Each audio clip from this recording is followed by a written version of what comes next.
सुबह की पहली किरणें जैसे ही खेतों पर पड़ती, कमला अपनी छोटी सी झोपड़ी से निकलकर अपने खेतों की ओर चल देती। गांव की एक साधारण मेहनती महिला जिसने अपने जीवन का हर दिन धूल, मिट्टी और पसीने के साथ बिताया। कमला के लिए हर सुबह एक नया संघर्ष था। उसकी जिंदगी आसान नहीं थी, पर उसने कभी हार मानना नहीं सीखा।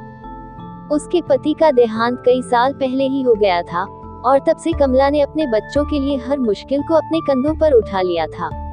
खेतों में काम करते हुए उसके हाथों में गहरी दरारें पड़ चुकी थीं, लेकिन उसका हौसला अभी भी ऊंचा था।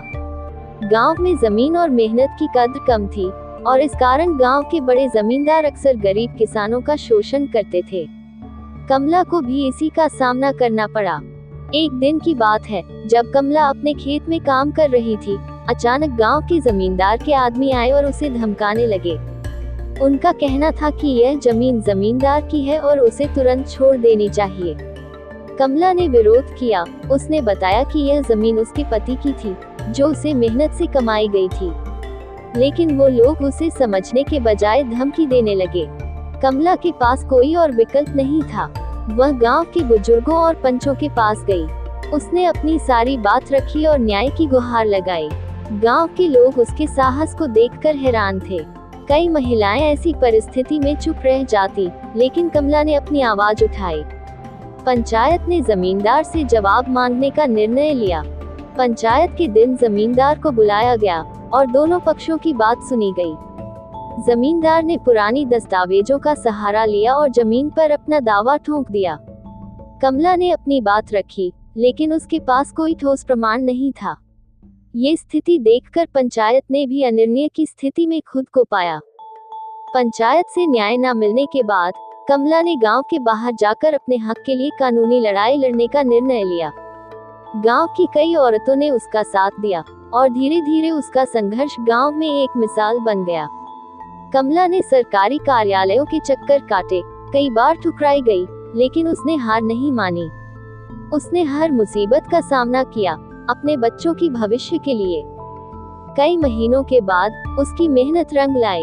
सरकारी कार्यालयों ने उसकी जमीन का सत्यापन किया और कमला को उसका हक दिलवाया। न्याय की इस जीत के बाद कमला ने सभी औरतों को ये संदेश दिया कि अपने हक के लिए आवाज उठाना जरूरी है। उसका साहस और संघर्ष गांव की औरतों के लिए एक प्रेरणा बन गया। कमला का संघर्ष यही समाप्त नहीं हुआ, लेकिन उसकी इस जीत ने उसके दिल में आत्मविश्वास की नई किरण जगा दी। अब वह जानती थी कि अगर हिम्मत और संकल्प हो, तो कोई भी बाधा उसे रोक नहीं सकती। सुबह का समय था। सूरज की पहली किरणें धीरे धीरे धरती को रोशन करने लगी थी। गांव के बाहर के खेतों में हल्की हल्की ठंडक थी और उसकी बूंदें मिट्टी पर मोती की तरह चमक रही थी। उसी खेत में काम कर रही थी एक महिला, राधा। उसका चेहरा सूरज की पहली रोशनी से दमक रहा था और उसकी आंखों में एक अनोखी चमक थी।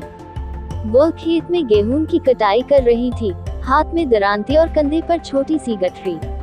अपने खेत की फसल काटते हुए उसके चेहरे पर मेहनत और संतोष का अनोखा मिश्रण झलकता था। राधा के पति श्यामू सुबह सुबह मवेशियों को चराने ले गया था। वह एक छोटा सा कुटिया नुमा छप्पर, जिसे गांव में शेड कहा जाता था, उसी में रहते थे।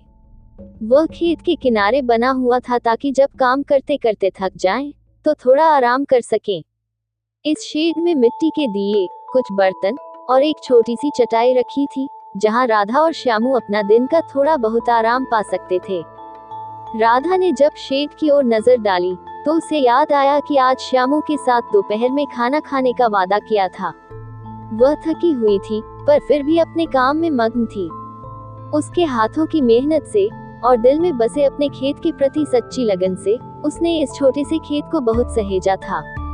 यही खेत उसकी और श्यामू की दुनिया थी और उसी में उसकी हर खुशी समाई हुई थी।